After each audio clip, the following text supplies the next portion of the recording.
Hello everyone and welcome. This is Yash Gupta. Today I am excited to walk you through a production grade multi-agent AI system that can transform how companies handle supply chain planning. Now your question can be what makes it production grade? So we have feature for concurrent conversation via different session IDs and it can store the conversations in the database. Talk is enough. I will first show you the working demo and then a bit of the architecture and later interested folks can stay for code overview. Okay, so over to the repository.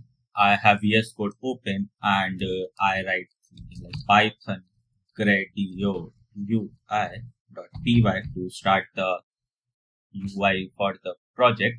It takes around 10 seconds and it is now open. If I open the screen, you can see how this looks like. You have session ID for managing the independent sessions. If I, let's say, open another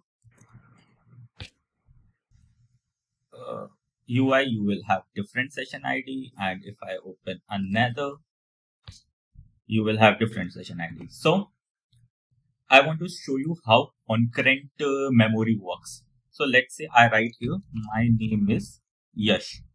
I send it, fine.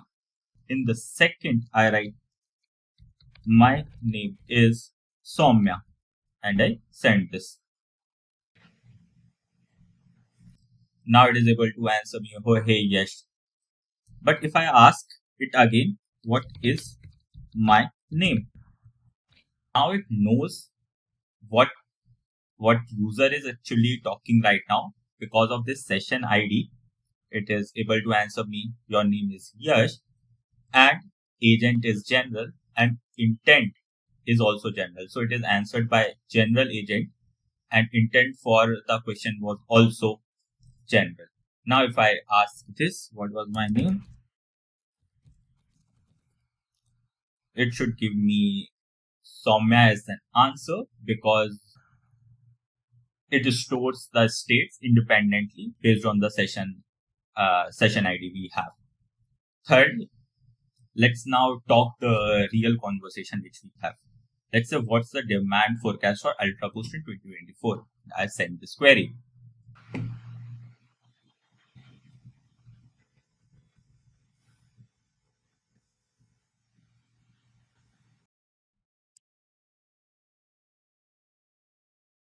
Okay, so it is able to answer me with the agent. It has asked the question demand forecasting, and intent of the question was also to ask from the demand forecasting agent, and the confidence score was 0.95, and answer was also given by this particular agent.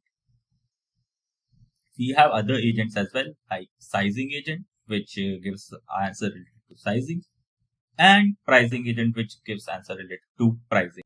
Suppose intent comes as 50% demand forecasting and 50% pricing, then parallelly these agents will run. The output will be combined by another LLM and given to the user.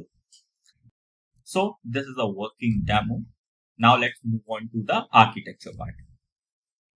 Okay, let me quickly show you the architecture.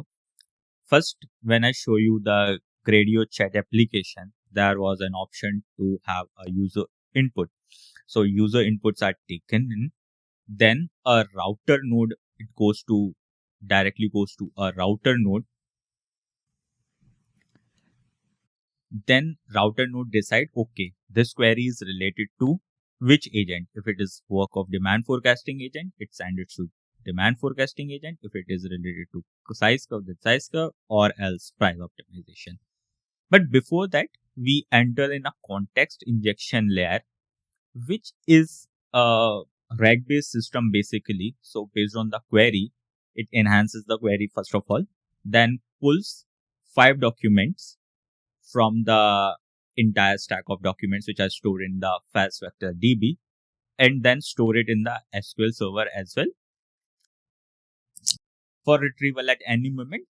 But it also passes to a agent executor with the query itself and the prompt, which has context pull from the context injector and past conversation if there are any.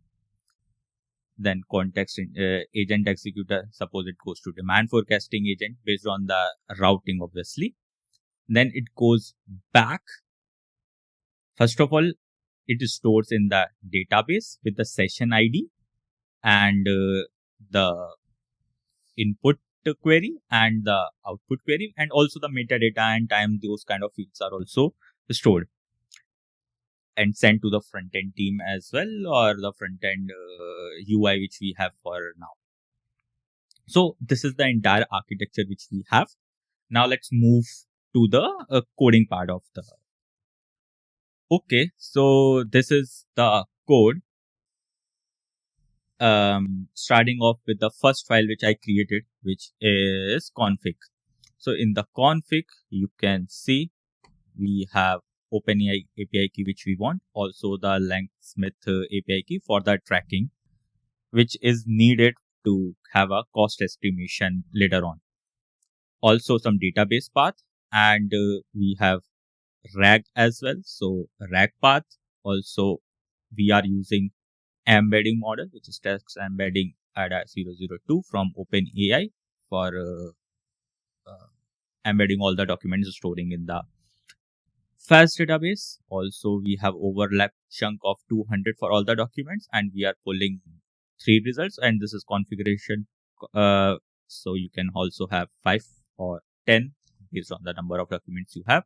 The LLM we are using is GPT-4 Turbo with the temperature 0.7. Now coming to the second most important file, which is database manager. So we initialize database when we are making the graph or starting the UI. Then the 2 functions which are mostly needed for us is save conversation, which saves with the session ID, user query, and what was the agent response, which agent is used. Out of the 4 which we have, actually we have one more agent which is general to give general responses, and the metadata. Also load session history is required. So when you see the example, my name is Yash, and when I ask back what is my name, so based on the session ID, it's pull the history of the data and stores it in the state. So this function is required, and this is called directly in the UI itself. Thirdly, let's see the agents. I have kept the agents as simple as possible. So just a simple prompt engineering is done in the starting. Then if there is some context, then context. This context is coming from the RAG. I will show you how this RAG looks like. Ideally, I should show you RAG first. So I have created FAISS vector DB, and all the documents are first created in the vector store. So this FAISS embedding you should initialize beforehand, because in the runtime it expects you have this phase index already. So from here it has. So I have also given sample documents with some metadata. So it expects that you have this document. So when you run this file, it makes the embedding or vector DB for all the sample documents which I have. Or you can create a file and pass it as well. So if I show you how it runs, I just this button quickly. And okay, so how should I optimize size curve? So this is related to size curve. So it has retrieved first document related to size curve. And also since I have only 3 documents, so it will end up retrieving all. Then if it is pricing, first priority document is from price optimization. And if there is one more query, if it is demand forecasting related question, then the document retrieved is related to demand forecasting. Anyways, so this is basically how RAG works. Moving directly to the demand forecasting agent. Now this context is added, and an LLM call is done based on the user input. and the system whatever we have. Then response is pulled. These usage response agent, these things are required because with every call we are also tracing the output in the LangSmith terminal. I will also show you how that looks like. And this is the demand forecasting testing. So if you ask something like what should be the demand forecast for Ultra Boost shoes in Q4, this I have also tests on it, but this can also be pulled from rack system. And when you pass it, you can get the response. So if I run this quickly,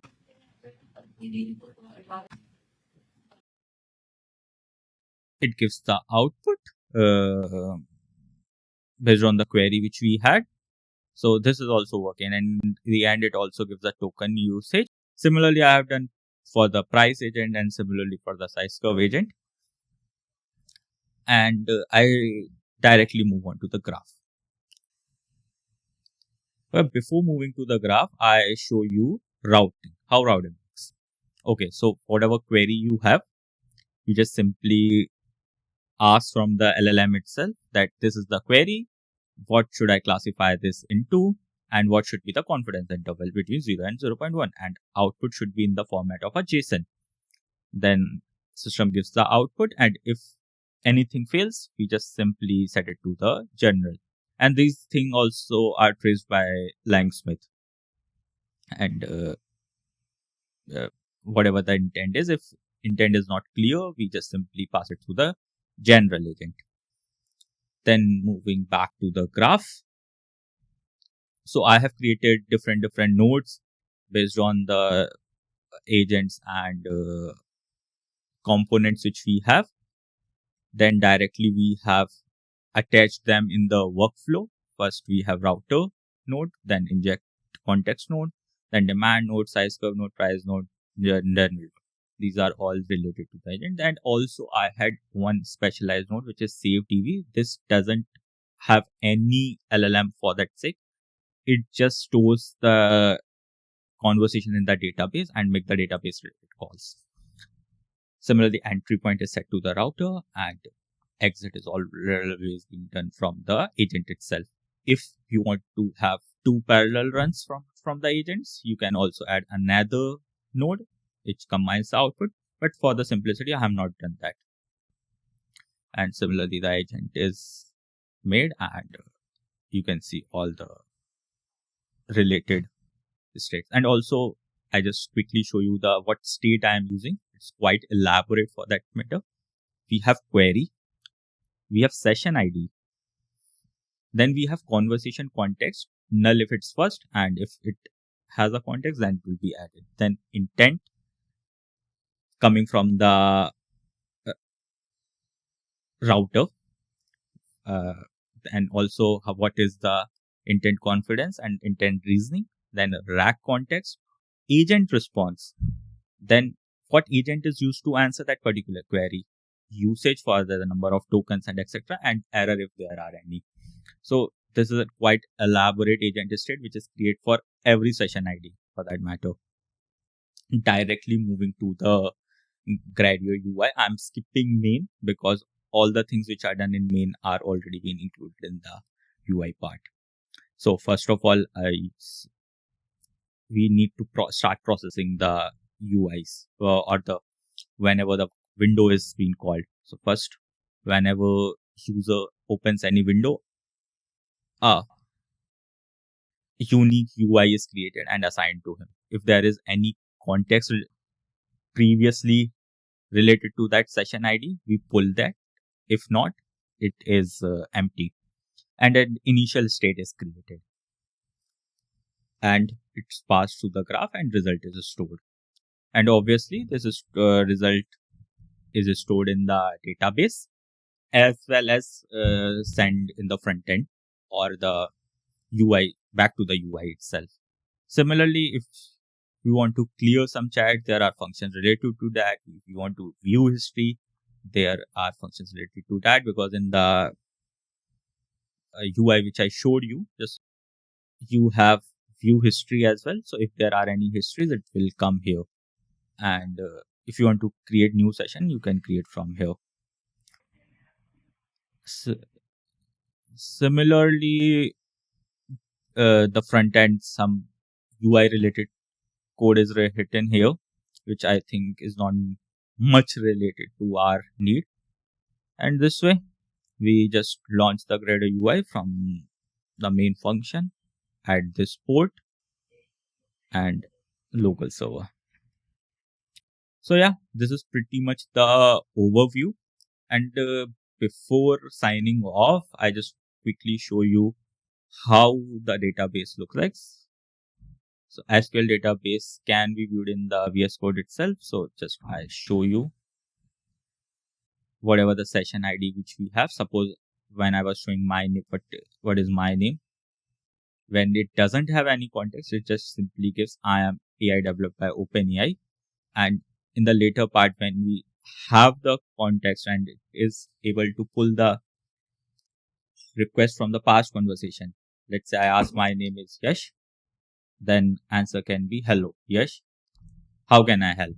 So this is something which can be stored based on the session ID in the code part itself or the SQLite DB itself. So yeah, this is pretty much it. Signing off, Yash Gupta. Bye bye.